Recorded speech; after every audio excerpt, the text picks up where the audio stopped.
Hello, and welcome to Covert Castaway. I'm Holly. Je suis Stéphane. Join us as we share what we learn and how we're making the transition to liveaboard cruising. So once again, we have a lot to catch everybody up on. We've been busy living the dream and have traveled from the Ionian to the Aegean Sea. And we wanted to sort of talk about where we've been, what we've seen. And if you want to join along with some of the destinations we've been at, you can do that by going on to sailingalwyn.com. And on our homepage, we have embedded a app called Polar Steps. And what Polar Steps is it's sort of like a travel diary log where we can post pictures and it has a map of where we are. So you can follow along with actual pictures if you want by visiting our homepage. If not, you can listen along and we'll try to describe best we can where we've been. Yeah, you can also try Google Maps. And if you have Navily, we might mention some beaches we went to that there will be mention of some anchorages. So given between those three, sometimes it's not easy because you look at Google Maps, it's hard to find Greek. Yeah. And then until you really zoom in. So anyway, Polar Steps is probably the easiest. It's the easiest to look at. So before we dive in, you brought up a good point about Navily and Google and what we use to figure out the destinations we want to go to. So let's talk a little bit about that before we dive into the places we've been. Mm-hmm. Well, typically I would say we're mostly driven by the wind. Yeah.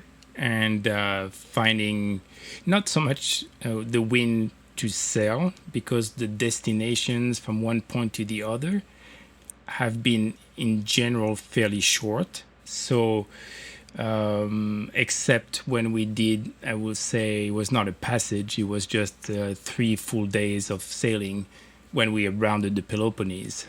So this was definitely driven by weather and where to find a good weather window to move along. But usually it's like looking at the weather to find an anchorage, a good anchorage. So that's kind of mostly what drives us. Mm-hmm. Yeah, I mean, one thing is, you want to see certain places or you look up certain beaches and you're like, wow, let's go there. And that day or within that week, the wind just isn't blowing in that direction. And it's going to be so uncomfortable to get there. And then when you anchor there, you're not going to sleep at night. So it's sort of pointless to put yourself through that. And there's so many amazing destinations and beaches. It's sort of like, it's easier just not to get your hopes pinned on one or two things and just kind of go with the flow, which is something, I think that is really valuable to think about. Yeah. And in the Ionian, I think in general, once we find a good spot, we typically like adventure on foot, or we rent mopeds, or bring our bikes. We haven't done that because we've been traveling with a buddy boat. But and then we discover the island, leaving the boat in one place, and we go for kind of a day trips. And as opposed to really move along, as long as we have a good anchorage, and especially if you do like med mooring, where we tie lines back to the shore. It's not so much more complicated, but it takes a little bit more time. So it's kind of like, okay, we're set for a couple of days, and we'll enjoy the fruit of that anchoring by enjoying the island and staying in one location as opposed to really moving. So I think the difference is when we were chartering boats, you have 1 week, you have like 7 days, like maybe 6 nights. Get up and go. Yeah. Yeah, you want to hit those different spots. Here, it's a little bit like, okay, we moved to this island, we have a good anchorage, we're happy about it. Then we can travel on foot on other ways and kind of discover the spots and just kind of relax about it. Right. So we get ideas for destinations from people we talk to, other boaters that have been in Greece that say, oh, don't miss this place. And we keep in touch with people over WhatsApp or whatever. As you guys know, we've been traveling previously with a buddy boat who we've parted ways now because they're going back up north and we're going the other direction. So that happened, but we would sort of get together with them, and they had done research too, and we'd compare notes and figure out where we wanted to go. And then we check the wind and the weather a lot. I check predict wind and you check windy, and we kind of cross-reference what we see. We check Navily quite a bit too. Yeah. And the thing with Navily is like it's crowdsourcing. So previous cruisers would stop there, like mention what particular anchorage. And it's great. It's very useful information. But it's also good to really zoom in and look for other places and use like Navily as satellite pictures and or also Google Maps. Sometimes one is better than the other to really trying to get a feel for what the anchorage is going to be like. But the temptation is to zoom for those already like green spots that people have. So let me just explain for people who aren't familiar with the Navily. So the weather apps we use are Predict Wind and Windy, which are good in sort of a macro sense. They don't necessarily give microclimate or local climate information. And if, the katabatic winds come up over the mountains, you're kind of on your own to figure that out. Navily is an app. And what we use for that is Google Maps. And Google Maps has like 3... Like terrain or something. Yeah, so one is just kind of the chart or the map, in this case. You have a satellite view and you have another I think it's called terrain. It's basically the topography. Mm-hmm. And so based on the topography, like you can see the altitude and how the wind might funnel. So that gives also another piece of information of if you feel like, that might be a good because it can place. get swirly. So Navily is a crowdsourced app where, as Stefan was saying, where people go and they drop a pin and they say, I've been here at this anchorage. It looks like it's sand, maybe a few rocks, on the western side. I put this much chain out. There were a few day boats or not. Like they make comments, from how north to southwest or something, for example. Different protection or different things to see. So it's super useful. And it's getting more and more populated. We noticed from last year to this year, it seems like there's a lot more people putting in information. And so this is a primary application of ours that we use to look at places. And most cruisers, I would say it's like... it's the place to be, yeah. And people record it in different languages, whatever their language. Yeah, and it auto-translates. So it's sometimes cool. The translation is... a little wonky, but... you have to figure out, it's like, okay, it's related to anchoring, it's related to, cruising, so you have to sometimes guess what it is, or if you speak whatever language, you look at the first name and you're like, okay, show me the source. And in this case, there's a lot of French feedback because it happens to be an app that was developed in France. But you can revert it back to the original language. Yeah, so I read the French comments. So if you speak other language, and you might have comments in German, but the translation Spanish, is really cool, yeah. Yeah. So, and then... One comment about Navily, they also give you a percentage, like kind of like green, orange, red, and like how good is the anchorage over the next maybe like 2 days. So you can look like, and sometimes it goes down to like 50%. And it's like, oh, what happened, 50%? And then you look, so I don't know how they do their calculations, but it's basically taking into consideration the wind forecast and the swell forecast. And sometimes you see like it's a low percentage, but it seems like the swell impacts quite a bit the percentage. So it's true for a monohull, but when you're on a cat, you want to really look at why is the percentage low, and if it's like 0.4 meters of swell, then you don't really care about it. Because some monohulls they'll rate it low in stars, for instance, because it's like, oh, it's super rolly, but on a cat it doesn't affect us the same way. That much, yeah. So that's how we kind of figure out where we want to go, and we look at the Navily spots in the places that protect us from the wind for that day. And I know that before we went cruising and living on a boat, everybody said your life is dictated by the direction of the wind, and that is definitely the case, and it changes day by day, sometimes hour by hour. And the wind isn't always doing what it's supposed to be doing either. It seems like in these little areas, it's kind of swooping off the mountain or it's curling around the side or something. Yeah, you definitely have local things happening. So this you have to guess. The windy, I think, has a new feature where people can add. I'm not sure how that works, but can add some local knowledge. So if the wind comes from the north, in this case, you'll get swell from whatever this angle or something. So it seems like there is this feature. I haven't seen much about it, but I remember reading there was this kind of, I guess, crowdsourcing also kind of for information for local effects.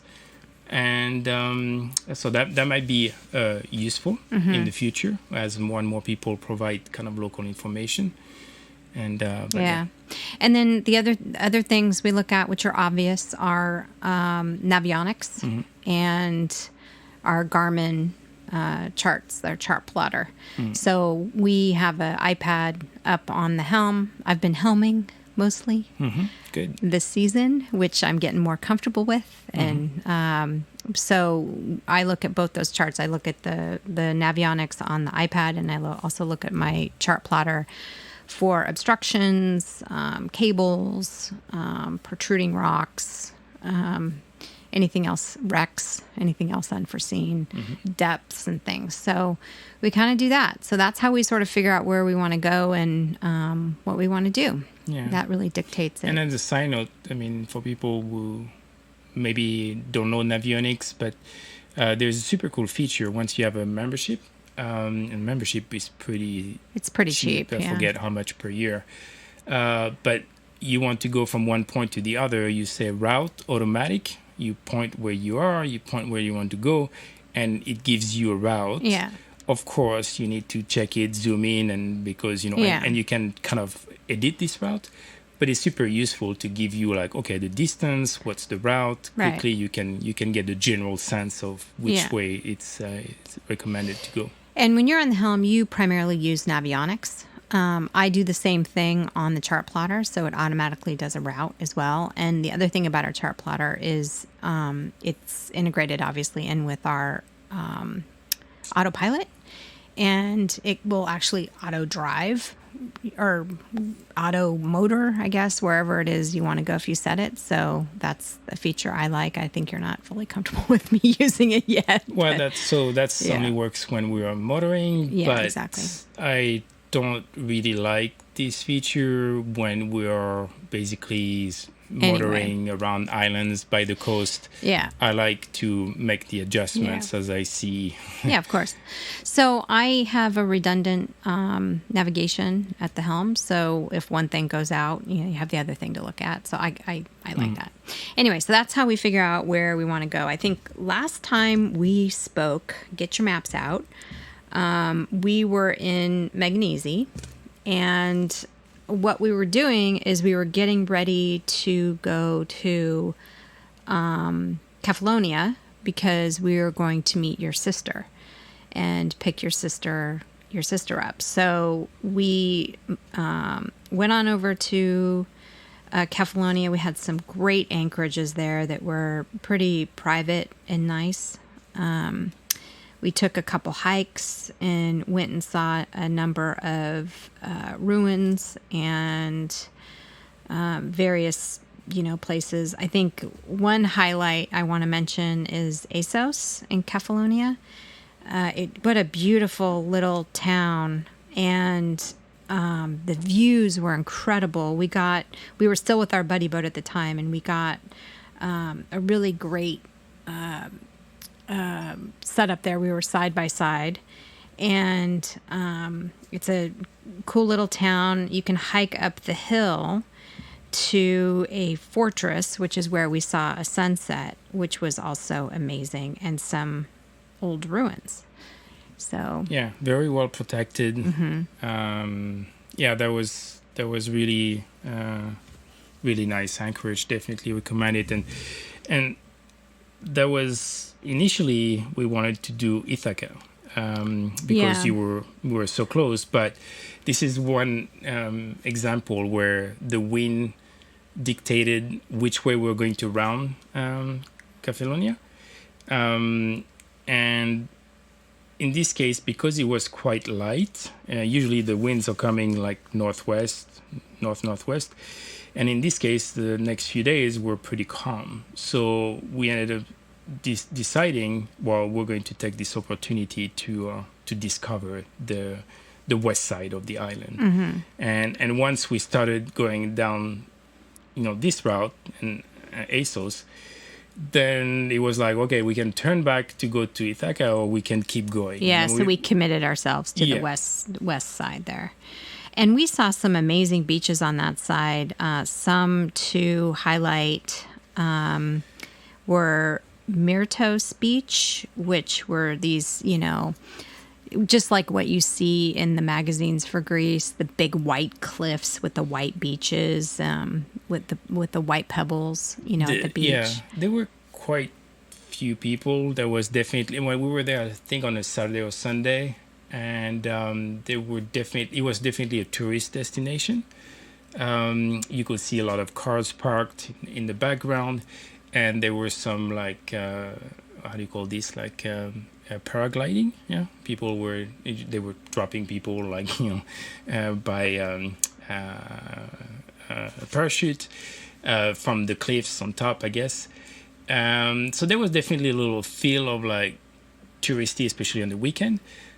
But the pebbles on the beach were just incredible. It's just like I wanted to steal one because I had never seen, like, they were perfectly egg-shaped. Smooth and perfect, yeah. Well, they were different layers. Yeah. But because it's fairly open to the northwest from the wind and the waves, those pebbles are being kind of rubbed all the time. Smoothed out. And they've got really smooth. And so as you move forward, you had different layers, different size, different shapes.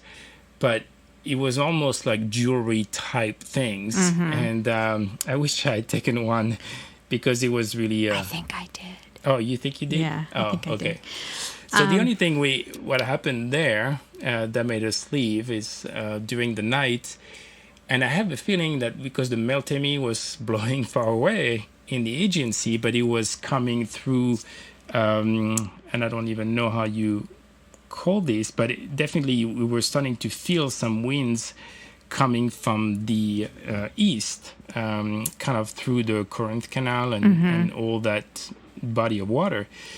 Because the wind was really coming from the east, but then the waves, and it was funneling, and we were getting katabatic winds, pretty strong. But at the same time, the waves were coming from behind us, from kind of like the west, the northwest. So the good thing is they were aligned, in opposite ways, like 180 degrees. Yeah. So it was okay, but it was not comfortable to stay there. So in the morning, we waited until the morning, but after that we decided to leave, and the part of the night was not, not super fun.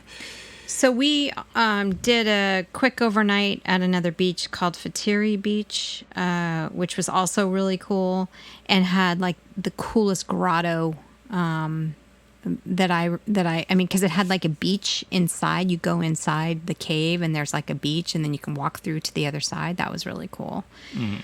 So a lot of cool things like that to see. And we didn't bring our camera to shore, so I don't even have a picture of it, but I'm sure it's somewhere on Google.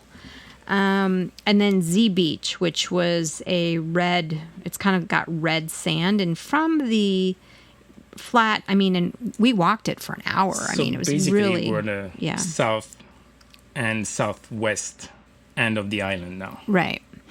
And, so from the boat, we're like, maybe this won't be that interesting. But it was a huge beach, shallow, calm water. And so we swam ashore, and it was super soft sand. We had a good time there, so we kind of walked up and down that. That was really awesome. And then you have the clay. Right. You could see people rubbing clay on their body, and then they will then go into the sea and wash off. And so I imagine they think that there is some properties to it. And So that brings us to Kefalonia, Argosoli, which was the town where we met your sister. Yes. So basically, my sister flew from Paris to Athens, spent a night over there.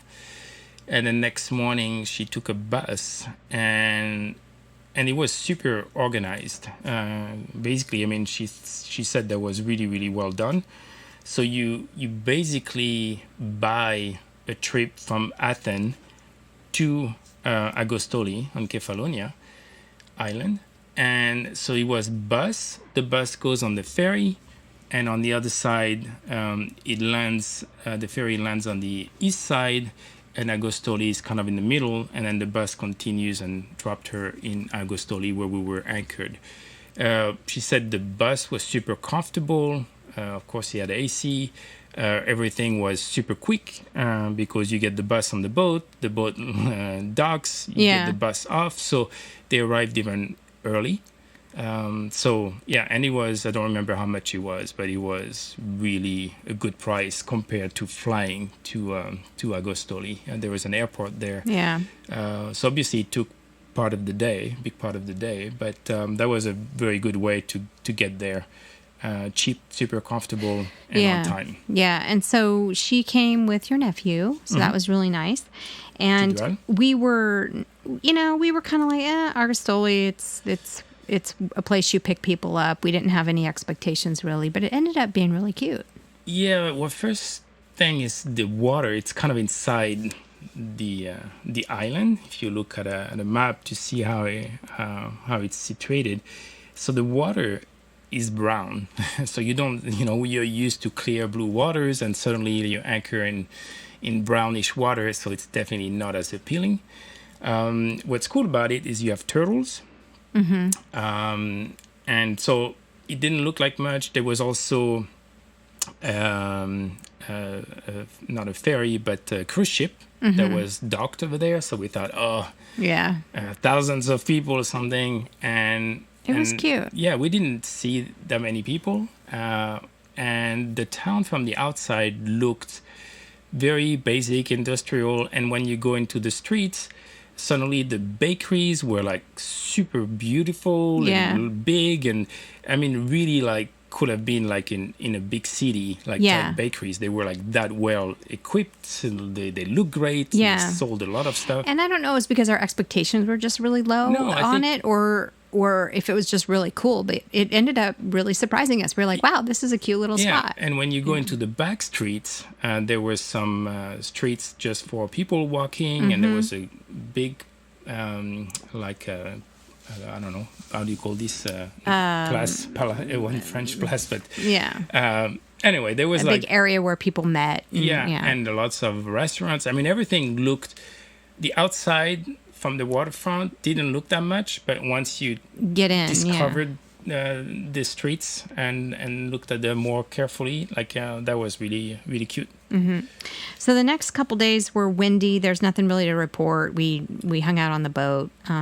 There's a lot of wind going on at that time. We found an anchorage up north, and it was a little disappointing. I mean, if you have to find a place, you come at night, you need to find a place to anchor. I mean, you can go up that finger and pretty much drop your anchor anywhere, and you'll be set. There's nothing really to report though on that it was pretty basic. And then we happened to be there, and there was some construction in the background. Yeah, it was like somebody using a jackhammer or something like that. Anyway, so the next high point was really Scala Beach on Kefalonia. It was a really cute little town. Remember, that was the place where we found the Italian ice cream guy. Yeah, and we skipped one because the anchorage looked decent, but it was a very windy day, and it's one of those where we didn't check carefully the terrain and topography, and so we had up to 27 knots of wind, gust, and so it was an anchorage where we basically stayed on the boat, and so not much to report on that. Then we went to Scala to find better protection, and that was really nice. So we found Scala was really cute, and we walked around and we found a cool ice cream spot that you have to try. I don't remember the name of the place. But I mean, you'll see it. It says gluten-free, sugar-free I don't know what. Like, we were like, really? No dairy. No dairy. We're like, how could this possibly be any good? It was great ice cream, and the guy was from Italy. Yeah. And he had a huge personality, for sure. And then we met up with SV Sweetie. Mm-hmm. Yeah, yeah. Too, So we had met last year back in Sicily before we crossed the Messina Strait.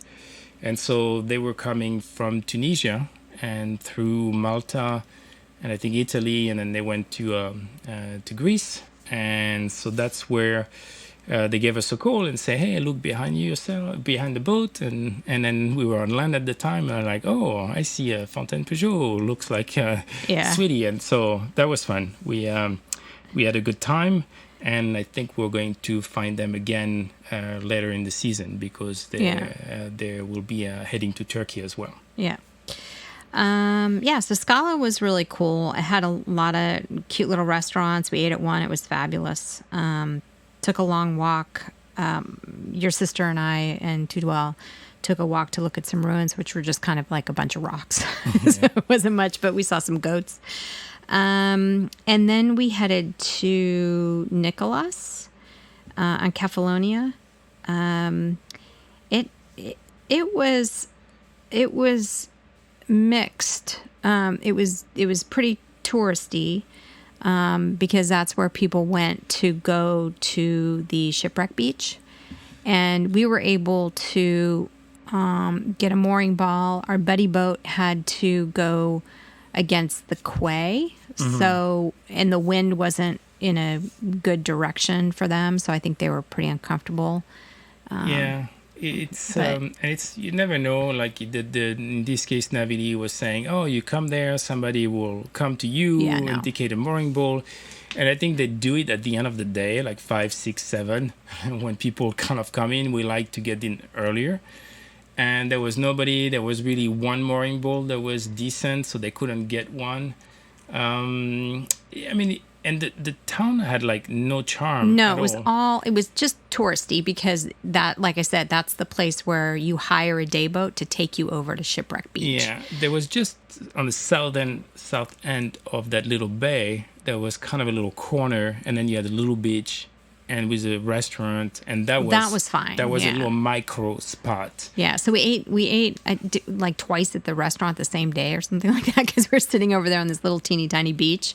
So that was fine. Yeah, the water was beautiful. Yeah. There was a little swing under a tree, and the restaurant had beautiful colors. But we were happy to leave. I mean, we did rent a little motorboat. Yeah, so you wanted to rent a little motorboat, so we rented the boat. Well, I think in general we knew the. So what we're going to talk next is about the. It's you find it on the other side. It's Shipwreck Beach. It's a famous. It's called Paralia Navigio, and my Greek is awesome. So, but everybody calls it Shipwreck Beach. It's like super famous. It's one of the top 10 beaches in the world, apparently. Yeah. Which, I guess the shipwreck.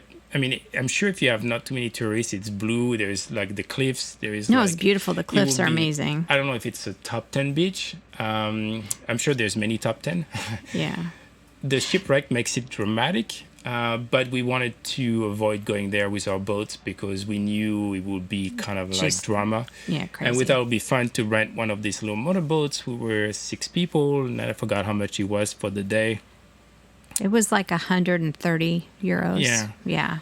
And there's a video of it on Polar Steps if you go on our blog page and look at Polar Steps under Shipwreck Beach, there's a video that shows the cliffs, and you can get an idea just how dramatic and amazing it is. Mm-hmm. But man, it was packed. I mean, and the video I took was before, then 2 other tourist boats. I mean, they're like ferry-sized boats.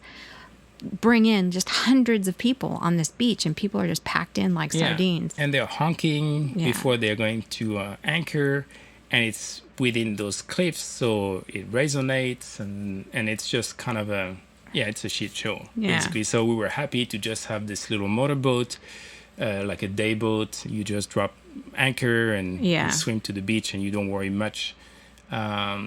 And then we waited for a while, but I don't know, some people were laying on the beach like if it was like a No one was laying down. Everybody's like standing up. Well, It but was some really people weird. were like just totally like sunbathing, and I was like, Yeah. wow, this is like It was crazy time. It was cool to see and definitely amazing to look at. Just it's For an very, hour. very touristy. Yeah. For an hour at the most. But And I then- think one of the high points for me on that is on the way back, we were able to go through the caves. Mm-hmm. And so you drove the boat into the caves, and like that was super cool. Yeah. I mean, the coastline of some of these islands are just unbelievable.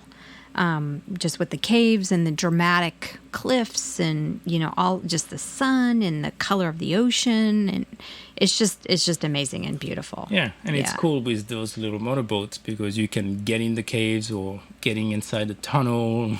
So it's a little dramatic and it's fun. Yeah. And then your sister left us at the next place, I think. Oh no, this was the So the next place, Zygia Beach. That's right. And it was the calmest, clearest water we had seen, yeah, I think. and I don't know if it has a relation to it, but there was like sulfur, and which we find quite a bit around those islands, and it's definitely active. Yeah.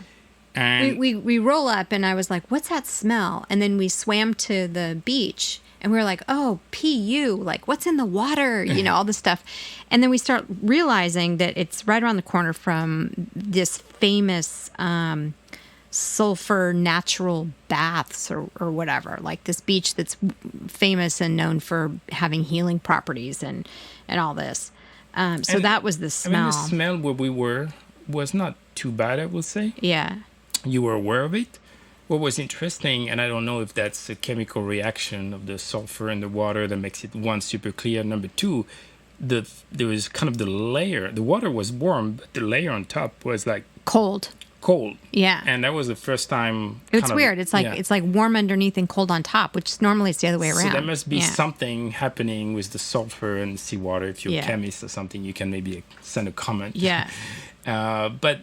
And we were aiming for an anchorage that was marked in navily, but as we got this anchorage, we saw like a pirate ship coming with like hundreds of tourists, and we were like, oh, We're like, that's not good. diversion. Yeah. Yeah, we went just south of that. Yeah. And that was like so nice, and there were no other boats. And I mean, I'm not even kidding when I tell you that water was like the clearest water I'd ever seen. That was like swimming pool water. Yeah. I mean, it was incredibly clear.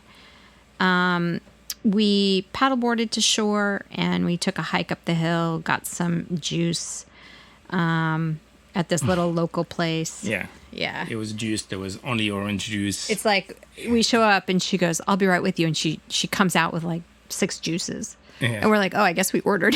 It was like orange juice. Anyway, it was awesome.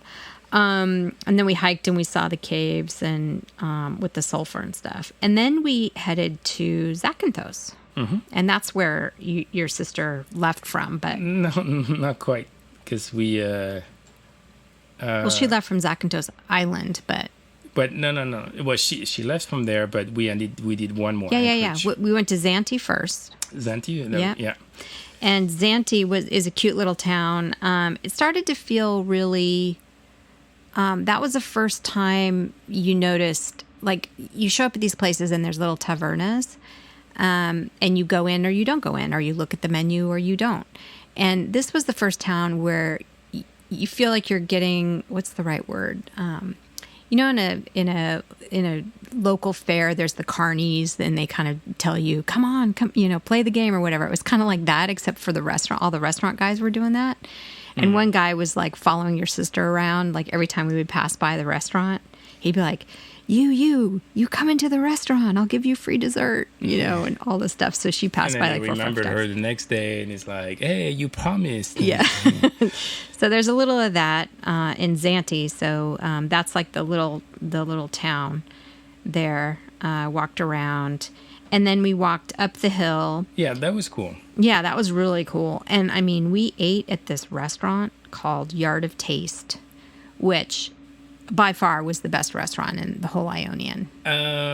Yes, we had some desserts or drinks like up on the cliffs, the hill, and that was a beautiful view. It was nice and cool, and so we did that first, and that was definitely worth The little going up. hike, yeah. And then when we came down, we got lucky because they were like, "Oh, did you get a reservation?" And it was At this like place. 7, Yeah. and nobody goes to the restaurant At 7 in Greece, yeah, for sure. And there was enough space for the 6 of us, so that was good. And that was This definitely is, oh my God, the best. amazing. Yeah, I mean, if you're ever in Zante, Zakynthos, eat at Yard of Taste. It was absolutely phenomenal food. And I had scallops, but you had vegan, and that's what we kind of look for when we're there. And everything looked amazing, for sure. The everything was great.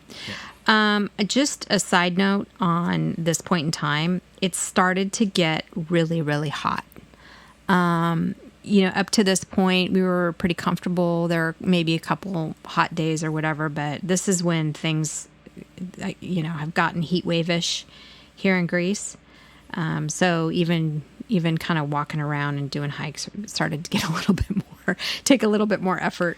Granted that by the time we emerge and we get ourselves on land, it's like 1:00 in the afternoon. Yeah, which is like the time when everything starts shutting which is down. like siesta time. Yeah. There's nobody in the streets. And then you walk and you're like, oh, it Where doesn't is look everybody? like much. It's hot. And then you come back at night and it's like everybody's out. It's popping. And you're like, it's kind of like, oh, it's like a whole different town. So, I don't know. We hadn't figured out Because getting we up. would wake up, we would do a few things, we'd eat breakfast, hang out, talk, figure out what we were going to do, maybe go for a swim. And then, we'd decide, okay, we're going to go in, and then we'd go in, we'd get a coffee. Sometimes a coffee would turn into lunch. And then after that, it's siesta time and they're closing up shop or, that kind of thing. So, it's just the way things have worked out. So we're walking around these empty streets in the middle of the day when it's like so hot. Yeah. And then we went to Lagana, Zakynthos, which is at the very south side. Yeah, south side, there's huge bay. Yeah, and it's known to have this little cameo beach island. It's not really, it's an island because you just have to walk this little footpath to get across to see it. And it's known for having these like curtains over the island. Yeah, that's pretty really cool. Cool site. Yeah. We didn't go on it. You have to pay €5 and it's just a bar. I mean, I guess there are a couple umbrellas so you can lay on the beach, but we didn't feel like just going there just to go there. But the view with the curtains, it's kind of cool. You have to check it out. Sure. It's really cool. The other thing is there's this bay has a lot of turtles. So there's some areas that you cannot even go by boat. Some areas that you can definitely not anchor in this area, or when you go by boat, it's limited to 6 knots, which a lot of nobody follows. Rental boats go much faster. But there's a lot of turtles. So we went to one of the island and we saw again a lot of nests. What was the name of that island there? Because it was an epic dinghy ride. Yeah, it was Marathonese, that's right. Yeah. So it's known to be a turtle nesting ground, Yeah. and so that's what it's known for, and all the tourists go there for that reason. But it was a weird didn't vibe see because turtles. you have on one side you have this natural place, beautiful, protected. And then you have a line.